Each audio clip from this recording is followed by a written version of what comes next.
This is Jamie Dyer welcoming you to another edition of the Quo-Cast. And I'm joined once again by podcast regular Alex. What I'm going to do now is what I like to call milestones. I'm going to read you out a list of albums that are celebrating their milestones this year. And I want you to sort of give me a small thing about what you think of them. Give me your opinion.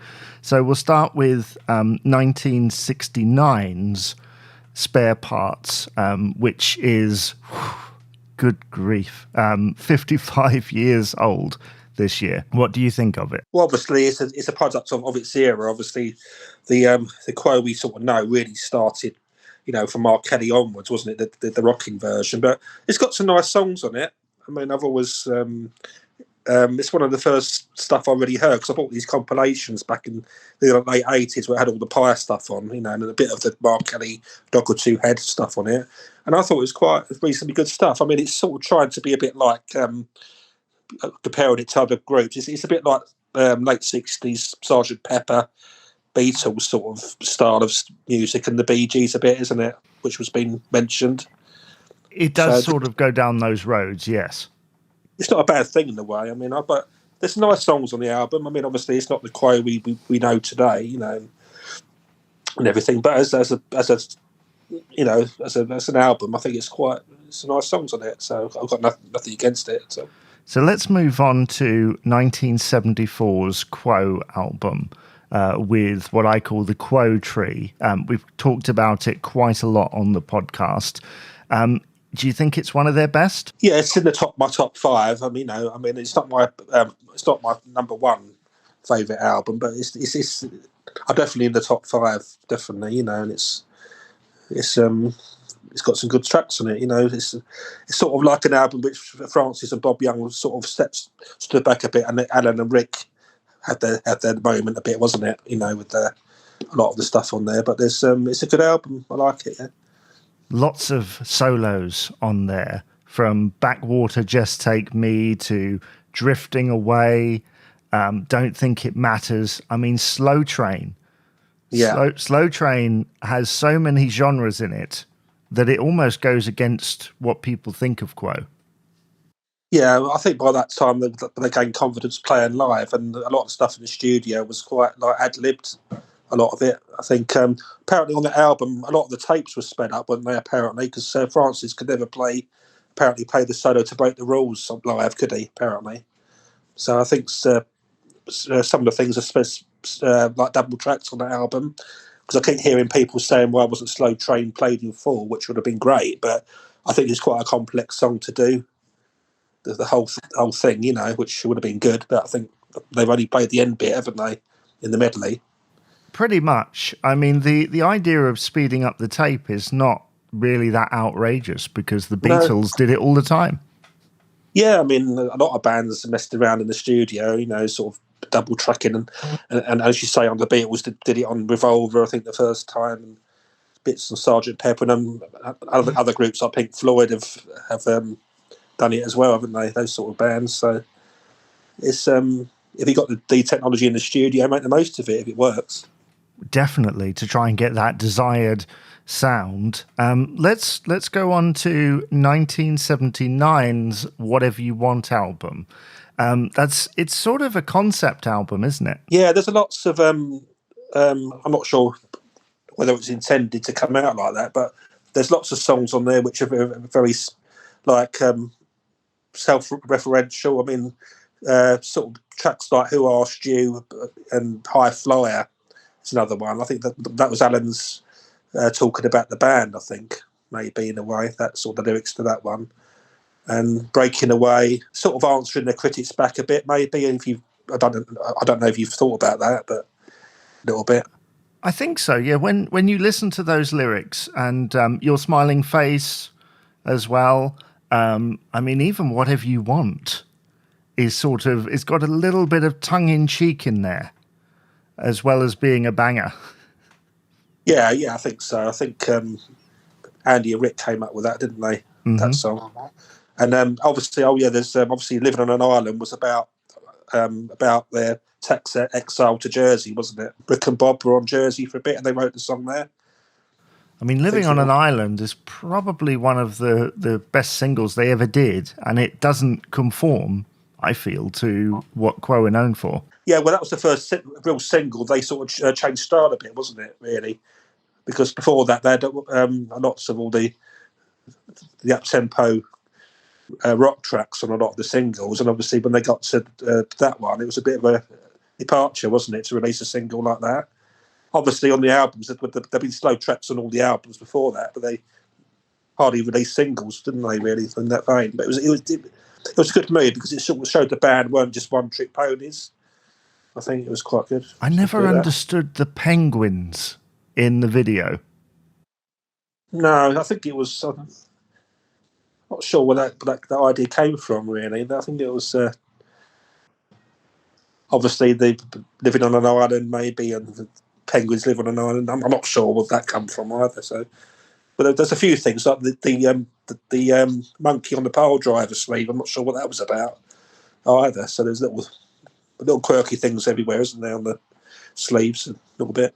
Well, yes, that goes back to Dog of Two Head, I guess. Yeah. With that striking visual. Let's go on to, we're taking a giant jump 10 years to 1989's Perfect Remedy album. I actually like this album. I think it has some merit to it.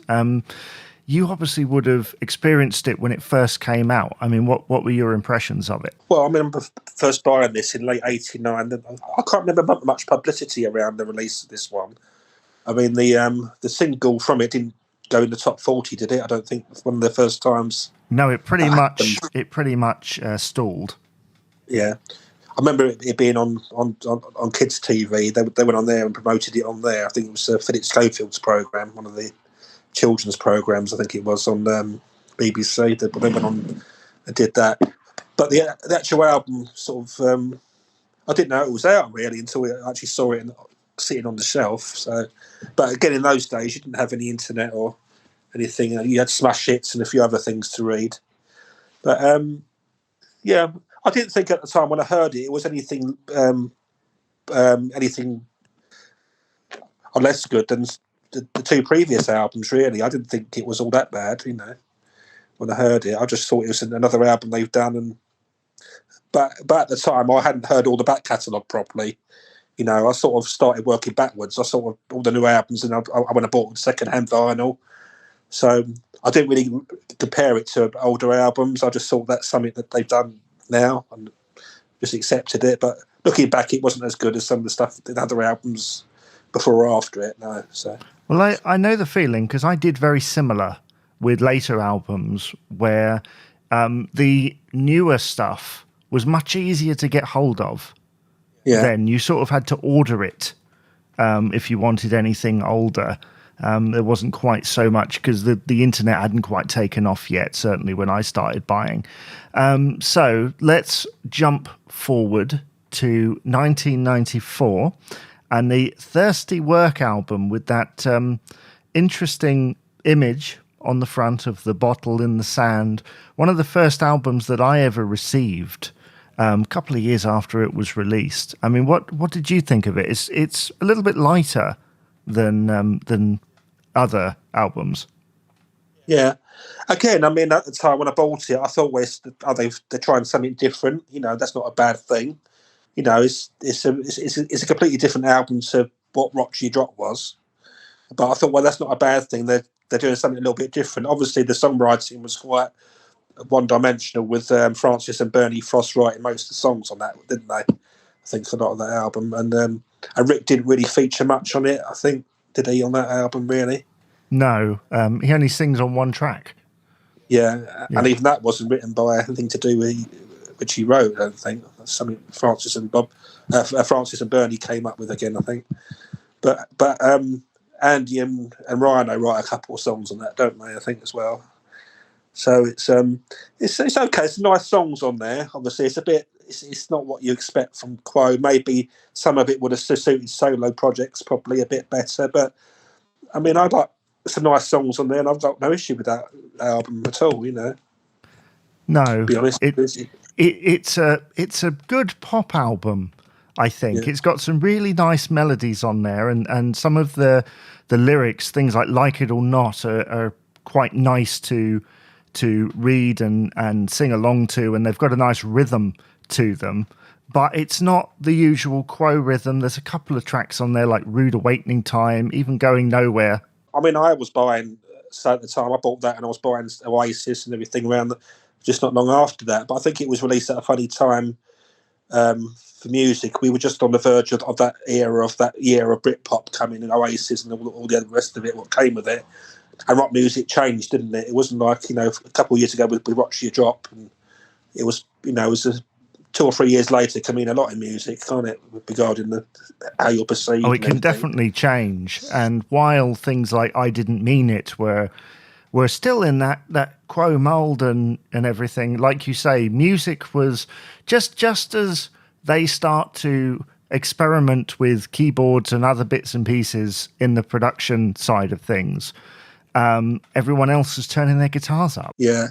Well, they got accused for years for sounding all the same, and suddenly all the bands coming along were sounding all the same, but having credibility for it. So I suppose they could win either way, really, could they? If they do something different, the fans got upset. If they stayed the same, they'll be accused of staying the same. So, but I don't think it was until we got to Heavy Traffic, really, when they had any. The press started to be on their side a bit more again, regarding their, Yes, there was a bit of a renaissance around that time, along with the introduction of Matt Letley into the band, which I think really rejuvenated them at that point, and they were just coming up with track after track of goodness at that point. That's the beginning of the Rossi Young kind of coming back together after so many years. I'm going to ask you now about Under the Influence from 1999. Is that pub sign the worst Quo album cover? It's certainly up there, for me. I mean, but that album is actually one of my favourite albums they've done in recent, post '86, so to speak. And originally, as you probably know, when they were going to go for this psychedelic type, it was like a bent fork thing, wasn't it? A Uri Geller sort of thing, wasn't it? Psychedelic bent fork, but the management didn't like it and told them to change it, and everything was marketed around the pub, drinking and pubs and stuff, wasn't it? Which Francis, I think it annoyed Francis a bit, that one, apparently, in the book. You read some of his book and stuff. Yeah, I don't blame him, because the song Under the Influence isn't about drinking, it's about dreams. Yeah, it's about being in love, so to speak, isn't it? Everything, apparently. Well, along those lines anyway. I won't go into it. But yeah. So, but also what I don't like about the covers like that is it's got just 2 band members on, and Quo has always been a band for me. Whoever's in it, whoever's been in the band at the time. If they're going to put a band picture on the cover, it should be the whole band, to me, because it's sort of saying Quo were just a duo, which wasn't really what they were, because all the other guys were writing songs in the band. It wasn't like Francis and Rick and a few session musicians. I mean, it's always been a group, You are right that they have always been a band, but the marketing at this point, was very Rick and Francis focused. But the pub thing, that always seemed like is a bit of a gimmick, along with the next album, Famous in the Last Century. Let's skip forward years now to 2019 and Backbone. Do you think it was a return to form? I think that's a great album. I mean, it's one of my favourites, be honest with you. I mean, I didn't think that it'll work without Rick. I thought, well, they're doing another album, and would it sound the same? Would it be different? But I actually fitted in brilliantly. And to be honest, I mean, I wouldn't think you. I could have put it. I mean, we missed Rick badly, as a fan, but I mean, he fitted in brilliantly to the band. He wrote a couple of songs for that, and everyone else was writing songs as well. And it's the first album for quite a while. Everyone featured on each track. Was it? It sounded like it to me. I mean, it's really good. Pretty much, because Francis kind of dominates the vocal side of things, but Ritchie has at least one lead and at least two writing credits. Yeah, I mean, I think I'm on one track. I mean, Francis said to Ritchie, I remember reading this somewhere on a board or a paper somewhere. Francis said to his song, "Right, you're singing that one." You know, I think it was "Out of My Head." Was it the track was called? Yes. Yeah, it was a nice surprise because I don't think the band actually planned to do another album really, but I think I'm not sure who actually came up with the idea of doing one because I don't think Francis was over keen on originally to do it, was he?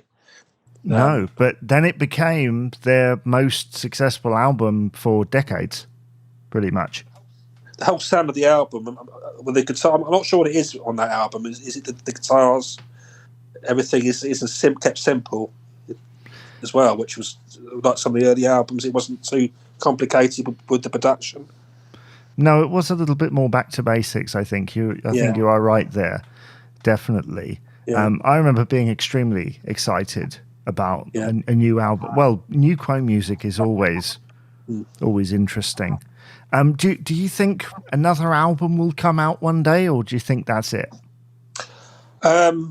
It'd be nice if something could happen again, and even over one or two new songs. But I think maybe they're at a stage now in their career where everyone is pleased just to do what they're doing in their own time. Maybe I mean Francis is enjoying what he's doing on his solo talk tour, isn't he? As well, and but I don't know. I mean, making albums these days isn't cost effective for some groups, is it? John Edwards was interviewed somewhere else on YouTube, and he was asked the same question about the future. He said, "Well, it's up to Francis probably at the end of the day if anything does happen. You know, I think all the others probably might go along with it, but obviously, I mean, I think Francis is 75 now, is he? Nearly. Yes. And then Andy's getting the late 70s, so."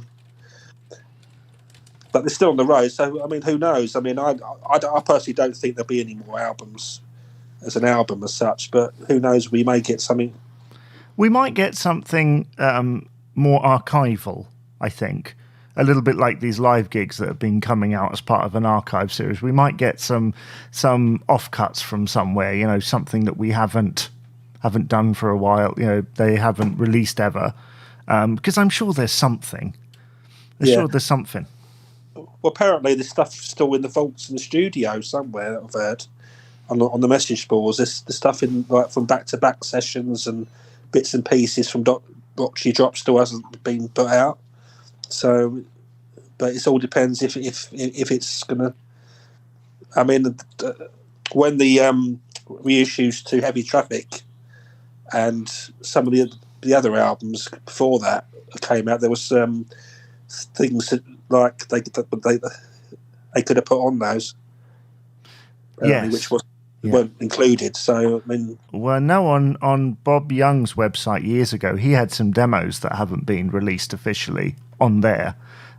Things like Heavy Traffic, I Cried, you know, that sort of thing.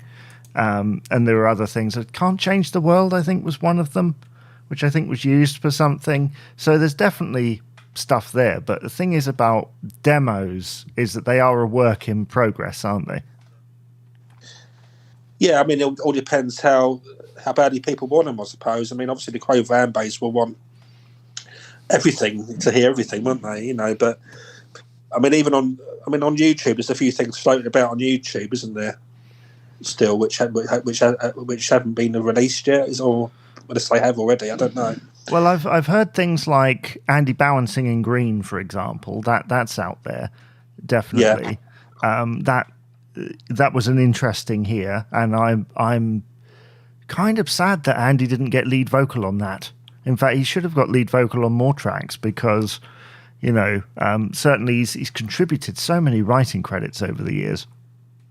Yeah, well, that particular track, I mean, the our demo was better than what was put on the album, really. You know, I thought, for that particular song. Yeah, and I do wonder sometimes whether people believe, you know, maybe even just musicians in general think, well, if I put out the demo, people might prefer that. Like, Yeah, but what do you think would cause that? Do you think it's because demos are sometimes a little bit more rough around the edges? yeah, I think so. I think the trouble is when the bands get in the studio, they always want to improve on everything, don't they, before they release something? And it gets to the stage with some acts, it goes too far the other way.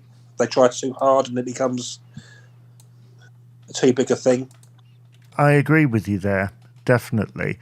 I've been meaning to before I let you go. I've been meaning to talk to you about the Kursaal in Southend. I've been to the Kursaal, but not unfortunately as a music venue. I think it stopped being one in the 80s, I think, or before that. And it was closed down for years, and it was reopened as an amusement place with bowling alleys and what else is there? Fruit machines and all that sort of thing. But it's now permanently closed, which is a shame. But I think the building's still there because it's a listed building. Well, at least they did that because I think the Apollo in Glasgow I don't think is there anymore, is it? I think it's gone. No, it's another cinema now or something. Apparently, I've heard that. But it was falling apart. That wasn't it? Apparently, I've heard of literally. Well, I mean, if stories of the balconies rocking back in the 70s are anything to go by. Yeah, I've heard that story. I never went there, but I wouldn't be surprised if that was the case. But these days, they wouldn't allow it now, would they? Probably not. No, that would probably go against health and safety, or they'd have to do something about it. But the Kursaal, I think one day someone should do a hunt for the master tapes because they must have recorded the whole gig and not just the ones that are on the EP. I've heard. Were those 3 tracks on the Rockers Rolling box set as well? Was that somewhere else? They might have been, yeah. Because you wouldn't just record 2 or 3 tracks, would you? Obviously, the whole thing must exist somewhere. Oh yeah, you'd pretty much do that, wouldn't you? You would record the whole gig and then select the best or what you want from it. Yeah, because some of the tracks on that, the live tracks on the Rockers Rolling box set, there's 3 tracks on there from around the time they did Quo live, same sort of tour. But those versions I prefer to Quo live. I know that's sacrilege. Some fans be saying that, but I think those versions are stronger versions of the song. I'm trying to think which gig those were from. It wasn't Tokyo, was it? Somewhere might have been, because certainly those have been released in recent years.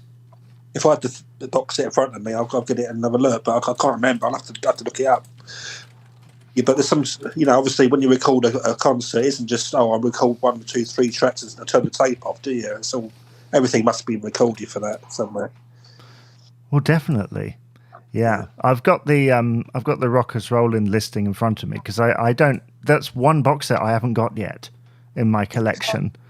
I think the tracks was, Is There a Better Way was one of them. I'm trying to think what the other ones. What else was it? Yeah, well, that was one track which was called. I forgot what concert it was now. I would imagine it would be from around. Well, it says here 77 to 83. So yeah, it's around there, sort of mid to late 70s. Yeah. For that. Yeah, but those versions were really good. That's one box set I need to pick up one day. I think you can get it on eBay. I'm not sure. You can have a look on there. I don't know if you can still buy it new. I don't know, actually. It might be out of print now, but I've seen it go for relatively cheap. But I remember my dad getting it back in the day, and it was a world open because it had all these relative rarities on it. Yeah, I mean, looking back now, obviously, for what's been released since then, it isn't as sought after as it once was, probably, because a lot of what's on that has been put out on other re-releases, hasn't it, since then, I think. Well, I think the deluxe editions, or certainly those first ones with 2 or 3 bonus tracks on them, they started coming out in the mid-2000s, so it kind of rendered those obsolete a little bit, that box set.